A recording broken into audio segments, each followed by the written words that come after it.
Cowboys 9 meters, Andy Jacobsohn, the Dallas Morning News' Jerry Jones, owner, president, and general manager of the Dallas Cowboys, speaks with Barry Horn of the Dallas Morning News in his office at the Star in Frisco, Texas, Thursday, January 5, 2017. By Barry Horn, staff writer at Burn 55. Editor's note: this story was originally published on February 2, 2017. In celebration of Jerry Jones' 30th year as Cowboys owner, we're bringing it back. Frisco for Jerry Jones. The road to the gates of the Pro Football Hall of Fame began in a fetal position. That's hardly a comfortable pose for a successful 46-year-old businessman who already had amassed more than a modicum of wealth and power through the relatively obscure oil fields of rural America. Jones, who was based in Arkansas and Oklahoma, didn't have to ponder purchasing the Dallas Cowboys back in 1989 for more than a New York minute.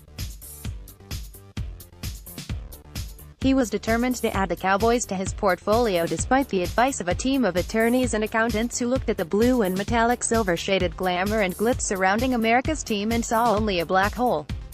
The Jerry Jones Hall of Fame Special Section. Jones clearly understood the cold, hard fact that the team, owned by Bum Bright and a cadre of minority owners, was drowning in the red.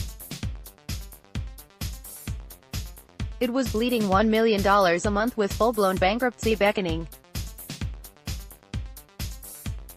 His bean counters, immersed in due diligence, had informed Jones that the FDIC already had foreclosed on 13% of the franchise, with another 40% headed to the courthouse. No matter. Jones couldn't stand having his nose pressed to the window while what he craved sat in plain view on the other side. Jones wanted what he wanted and let the bottom line be damned. He could fix it, he believed, when he got his hands on the Cowboys. I was blindly intoxicated with the idea of being involved with sports in the NFL, Jones said earlier in January, 1 month shy of 28 years since he purchased the Cowboys. But deep down, buying the franchise scared him. And it scarred him. Jittery Jerry Jones. Who knew? Richard Michael Pruitt, DMN Archives. Jerry Jones takes a question from the press during a press conference announcing him as the new owner of the Cowboys in 1989. Certainly not if you remember his coming-out party, his introduction as the Cowboys owner on a haunting Saturday night in late February 1989. It was there, at the Cowboys Valley Ranch headquarters, that Jones announced he had fired iconic coach Tom Landry earlier in the day. He confirmed he was bringing along his former University of Arkansas football teammate Jimmy Johnson, a college coach with no NFL experience, to replace Landry. And then, there was this nugget. Jones decreed that he would be in charge of every detail related to the franchise, down to jocks and socks. He came across as JRU cocky. Andy Jacobsohn, the Dallas Morning News. Jerry Jones holds display replica versions of the 3 Super Bowl rings the Dallas Cowboys won in his time as team owner. I put on a brave face, Jones admitted in recalling the night while seated in his sleek office on the second floor of the Cowboys' new billion-dollar headquarters complex. Appropriately called the Star, it bookends his team's billion-dollar stadium 36 miles to the south. Turns out the brave face was the ultimate con. Jones said if anyone had seen him trying to hold a cup of water in the stress-filled days and sleepless nights in the hours leading up to the moment, they would have known. I was so nervous I needed 2 hands not to spill, he said. And those nerves didn't disappear anytime soon. For years, Jones said, he could not talk about the events surrounding his purchase of the Cowboys for $140 million, a then-record price on the American sports landscape, without inexplicably breaking into a cold sweat while fighting back tears. It bothered him enough that he solicited medical advice. I've talked to doctors about it, Jones said. They all said it was normal because I was suffering from tremendous stress in those days. It's my own version of post-traumatic stress syndrome, and that I can talk about it now without tearing up shows how far I have come. Jerry Jones, who needed all the money he could scrape together to make the Cowboys deal a go, has indeed come a long way, and he has carried the NFL with him. For his contributions to the league, he will be considered for induction into the Pro Football Hall of Fame when 48 voters confer in Houston on Saturday, the eve of Super Bowl 51. Jones needs 39 affirmative votes in a straight yes or no referendum that will judge if he has done enough in contributing to the best interests of the league to warrant a place among the football greats in Canton, Ohio. Unlike players and coaches, who are considered only after they have been retired for 5 years, the standalone contributor category, which was introduced in 2015, has no mandatory retirement period. Contributors in the class of 2015 were longtime front office executives Ron Wolf, who worked for the Tampa Bay Buccaneers, New York Jets, Oakland Raiders and Green Bay Packers, and Bill Polian, who worked for the Kansas City Chiefs, Buffalo Bills, Carolina Panthers and Indianapolis Colts. Last year, Edward DeBartolo Jr., whose San Francisco 49ers rose from the ashes under his ownership, was inducted. And now along comes Jones, a still active, first-time finalist. He's joined by former NFL Commissioner Paul Tagliabue, whose candidacy dates to the days when contributors competed against players and coaches in hall balloting. Both could be voted in. Or only one could, or both could be shut out. Jones' contributions include breathing life into a marquee but moribund Cowboys franchise that would win 3 Super Bowl championships in the 1990s. But more important, he introduced new revenue streams to the league and his fellow owners in markets around the country. Jones revolutionized the league's dealings with television networks and reinvented how owners could independently turn marketing of their teams and their stadiums into gushers. Jerry Jones on his legacy, why he couldn't tell his dad he was buying the Cowboys, had to try something to turn around the Cowboys' finances, he said. To that end, he lowered expenses when he weeded out employees he thought non-essential. But that was relative chump change. I also had to look for other sources of revenue, he said. He didn't have to look far.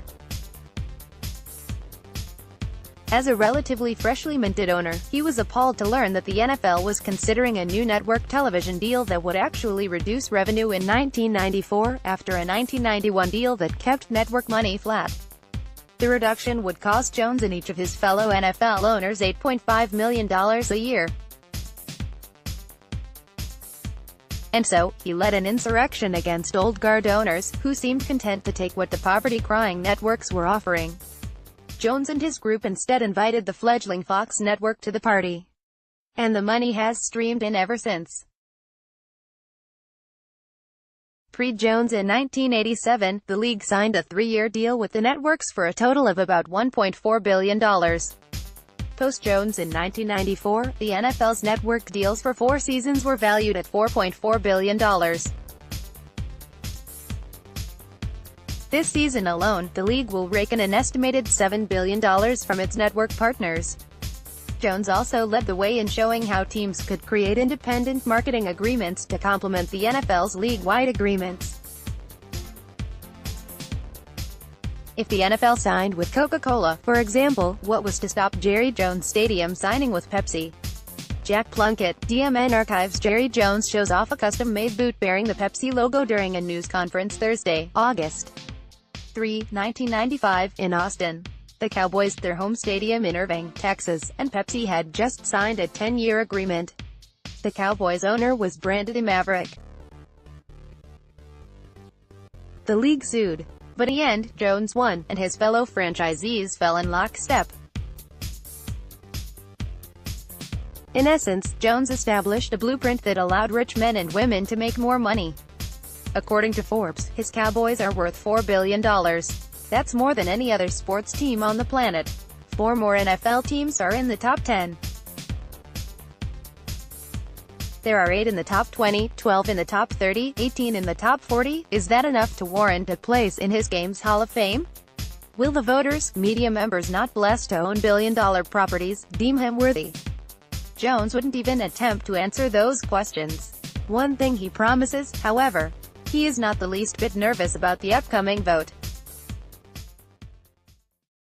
Rather, he has assumed a statesman-like post, just the recognition to be considered for the Hall is an honor for which I am greatly appreciative, Jones said diplomatically. I'm pretty realistic that by the nature of my style, I haven't always been praised for what I have done, he said.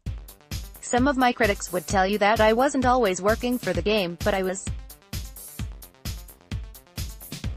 A rising tide lifts all ships. Frank Becerra, AP file photo. Tennis player Monica Seles left. Phil Knight, chairman of Nike, and Dallas Cowboys owner Jerry Jones on the sidelines during the game between the Dallas Cowboys and the New York Giants Monday night, September 4, 1995 at Giants Stadium in East Rutherford, NJ.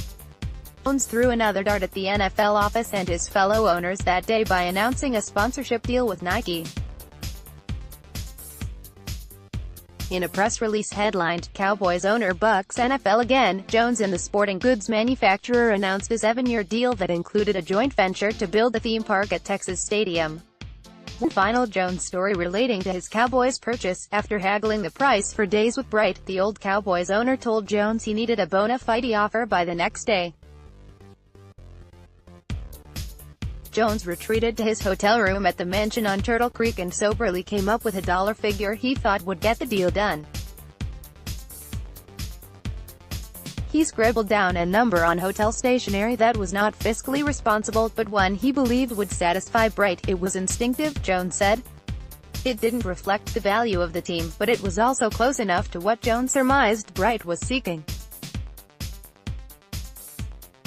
After a sleepless night, Jones presented Bright with the handwritten dollar figure. Still $100,000 apart, Jones would not let the deal go. In the grand scheme of things, the two men were down to circumcising mosquitoes, Jones said. Ultimately, they flipped a coin. Jones would pay $140 million. I lost the flip and the money, Jones said. But I won the Dallas Cowboys. Twitter, @Burn55.